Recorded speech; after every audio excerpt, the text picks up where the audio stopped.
Assalamualaikum warahmatullahi wabarakatuh. Kami dari kelompok 9 ingin mempresentasikan tugas mata kuliah perekonomian Indonesia, yaitu tentang peran dan kiprah Indonesia dalam ekonomi global. Kelompok kami terdiri dari 5 anggota, yaitu yang pertama ada Rizka Ramadhani Firdaus, yang kedua ada Fauzi Zakaria, yang ketiga dengan saya sendiri Evi Yaningsi, yang keempat ada Melinda Esmeliala, dan yang terakhir, yang kelima ada Anissa Sumayya. Kesatu, peran dan kiprah Indonesia dalam ekonomi global. Perekonomian global, ekonomi dunia atau ekonomi global secara umum merujuk ke ekonomi yang didasarkan pada ekonomi nasional semua negara di dunia. Ekonomi global juga dapat dipandang sebagai ekonomi masyarakat global dan ekonomi nasional, yaitu ekonomi masyarakat setempat sehingga menciptakan satu ekonomi global. Ekonomi global juga yaitu ekonomi di mana kekayaan dan sumber daya bergerak melintas batas negara. Gerakan ini juga mencakup barang jasa, orang, keterampilan, dan ide. Ekonomi global terdiri dari sejumlah kegiatan ekonomi di seluruh negeri. Jika kita mengambil perumpamaan, itu seperti ekonomi nasional yang merupakan jumlah kegiatan ekonomi oleh semua pelaku ekonomi di dalam perbatasan suatu negara. Globalisasi yaitu suatu negara berurusan dengan ekonomi global melalui perdagangan internasional dan aliran modal. Perkembangan teknologi juga memungkinkan aliran informasi dari satu negara ke negara lain. Jika batas-batasan itu dikurangi, itulah yang kita sebut dengan globalisasi. Gerakan antar negara menjadi lebih mudah diakses dan globalisasi telah meningkatkan seiring dengan adanya pengurangan hambatan regulasi. Yang kedua, teknologi yang lebih canggih. Yang ketiga, biaya transportasi yang rendah. Dan yang terakhir, keempat, peningkatan saling ketergantungan antar negara. Dan juga globalisasi mengarah pada efisiensi sumber daya ekonomi yang lebih besar. Perusahaan dapat memanfaatkan tenaga kerja yang lebih murah di negara-negara berkembang. Dan negara-negara berkembang dapat mengadopsi teknologi negara maju untuk membangun ekonomi mereka. Rantai nilai global yang berkembang, perusahaan transnasional mencoba mengambil keuntungan spesifik dari masing-masing negara. Sebagai contoh adalah pasokan bahan baku yang melimpah dan biaya tenaga kerja yang lebih murah. Untuk melakukan ini, mereka memecahkan proses produksi di berbagai negara untuk mengeksploitasi manfaat itu. Misalnya, perusahaan memiliki 4 anak perusahaan di berbagai negara. Di negara pertama, anak perusahaannya memproduksi bahan baku yang lebih murah. Perusahaan yang kemudian mengekspor bahan baku ke anak perusahaan di negara yang kedua. Peran Indonesia dalam ekonomi global, Indonesia sebagai pelopor dan pendiri organisasi kerjasama ekonomi antar negara.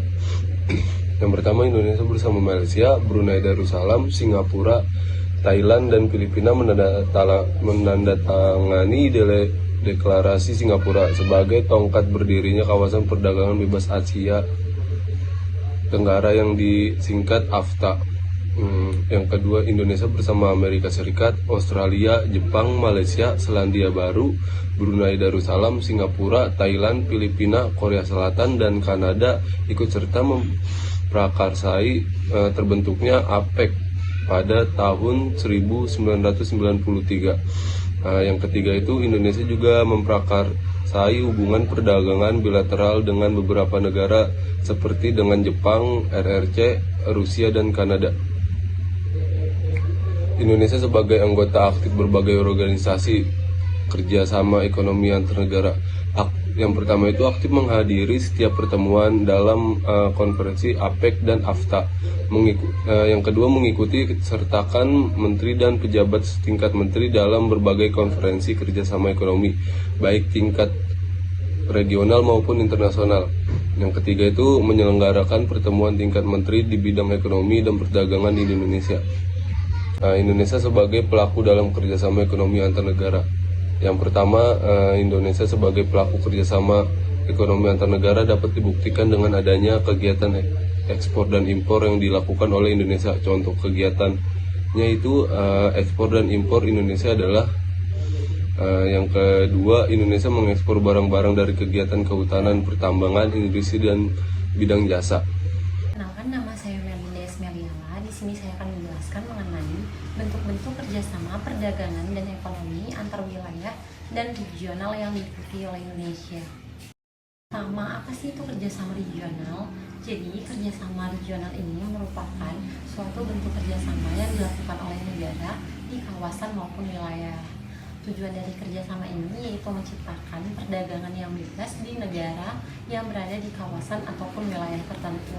Adapun anggota dari kerjasama regional ini yaitu negara-negara yang berasal dari wilayah tertentu. Berikut adalah beberapa kerjasama perdagangan dan ekonomi antar wilayah dan regional yang diikuti oleh Indonesia. Pertama yaitu Asosiasi Negara-Negara Asia Tenggara yang sering dikenal dengan ASEAN. Yang kedua yaitu Kerjasama Ekonomi Asia Pasifik yang sering dikenal dengan APEC. Yang ketiga yaitu Masyarakat Ekonomi Eropa atau MEE dan juga sering dikenal dengan EEC. Dan keempat yaitu ASEAN Free Trade Area yang sering dikenal dengan AFTA. Dan yang terakhir yaitu Asia Europe Meeting yang sering dikenal dengan ASEM. Baiklah, di sini saya akan menjelaskan beberapa kerjasama yang telah disebutkan sebelumnya. Pertama yaitu ASEAN. ASEAN merupakan sebuah organisasi regional yang berada di Asia Tenggara. Kerjasama ini terdiri dari 10 negara, salah satunya yaitu Indonesia. Indonesia bergabung pada 8 Agustus 1967. Adapun contoh ASEAN di bidang ekonomi, yang pertama yaitu AICO dan yang kedua yaitu ATF. Yang kedua yaitu APEC. APEC merupakan organisasi ekonomi regional yang berada di kawasan Asia Pasifik. Kerjasama ini terdiri dari 21 negara, salah satunya yaitu Indonesia. Salah satu tujuan dari APEC adalah melakukan liberalisasi perdagangan dan investasi. Dalam kerjasama ini, Indonesia turut mendorong dibentuknya salah satu pilar APEC, yaitu Economic dan Technical Cooperation. Yang ketiga yaitu MEE. MEE juga merupakan organisasi ekonomi regional, namun berada di kawasan Eropa.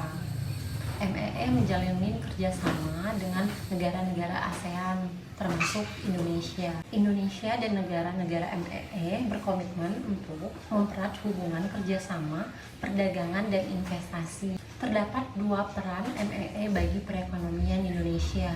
Pertama, yaitu memperoleh perkembangan yang harmonis dalam kegiatan ekonomi antar negara-negara. Yang kedua, yaitu terjalinnya kerjasama ekonomi luar negeri yang lebih luas. Keempat, yaitu AFTA. AFTA merupakan kerjasama ekonomi intra-ASEAN. Indonesia bergabung sejak pertama kali AFTA ini dibentuk, yaitu pada tahun 1992. Bagi Indonesia, kerjasama AFTA ini merupakan peluang yang sangat terbuka untuk ekspor komoditas pertanian. Yang terakhir yaitu ASEM. ASEM merupakan sebuah proses kerjasama dan dialog informal yang beranggotakan 15 negara anggota European Union dan the European Commission, serta 10 negara Asia termasuk Indonesia.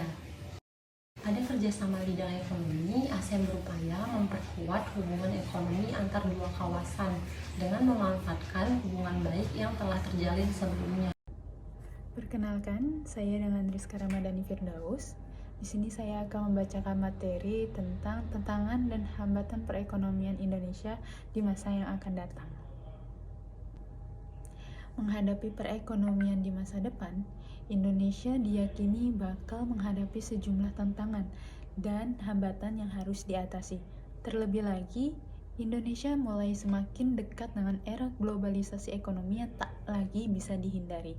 Perekonomian Indonesia saat ini tengah berada dalam jalur pemulihan, seiring dengan mulai bergeraknya lagi aktivitas berbagai sektor industri dan menurunnya angka penyebaran COVID-19. Di sini terdapat tantangan dan hambatan yang akan dihadapi perekonomian Indonesia. Di antaranya, yang pertama terdapat pemulihan ekonomi global yang tidak merata. Yang kedua, tantangannya pemaparan scaring effect terhadap stabilitas sistem keuangan. Yang ketiga, akselerasi ekonomi dan keuangan digital yang semakin cepat. Yang keempat, kebutuhan inklusi ekonomi. Dan yang terakhir, keuangan yang semakin nyata serta dorongan untuk implementasi ekonomi dan keuangan hijau. Adapun beberapa tantangan dan hambatan lainnya yang membuat perhatian bagi pemerintah, pelaku sektor bisnis, dan masyarakat luas yaitu pertama, risiko kenaikan inflasi. Laju kenaikan inflasi akan membuat pusat perhatian pemerintah dari waktu ke waktu sebagai tantangan perekonomian Indonesia. Laju inflasi bila tidak ditangani dengan baik akan berdampak pada produk domestik bruto atau PDB nasional. Yang kedua, munculnya tren ekonomi digital. Revolusi Industri 4.0 yang sedang melanda negara-negara di dunia saat ini membuat tren perekonomian nasional juga merambah pada ekonomi digital.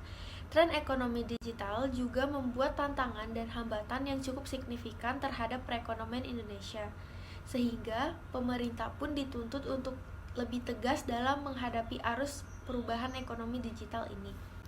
Yang ketiga, munculnya berbagai tuntutan. Berbagai tuntutan yang muncul seperti semakin tinggi tuntutan keadilan, penurunan kemiskinan secara global, tuntutan untuk meningkatkan kualitas kehidupan umat manusia, serta tingginya tuntutan akan pembangunan ekonomi berkelanjutan. Negara yang tidak memiliki inovasi dalam pembangunan ekonomi, maka tidak akan mampu mengembangkan daya saing produk dalam negerinya. Dan yang keempat, pembangunan sumber daya manusia yang mumpuni. Masalah mengenai sumber daya manusia memang menjadi pekerjaan rumah bagi Indonesia. Dalam memenangkan persaingan pasar bebas yang semakin ketat, memang dibutuhkan sumber daya yang andal. Terlebih lagi saat ini perkembangan ekonomi dunia juga dipengaruhi oleh perkembangan teknologi. Bila program berjalan dengan baik, maka masyarakat akan lebih baik dalam memanfaatkan potensi yang ada dan memiliki semangat bagaimana mengembangkan kehidupan yang lebih baik.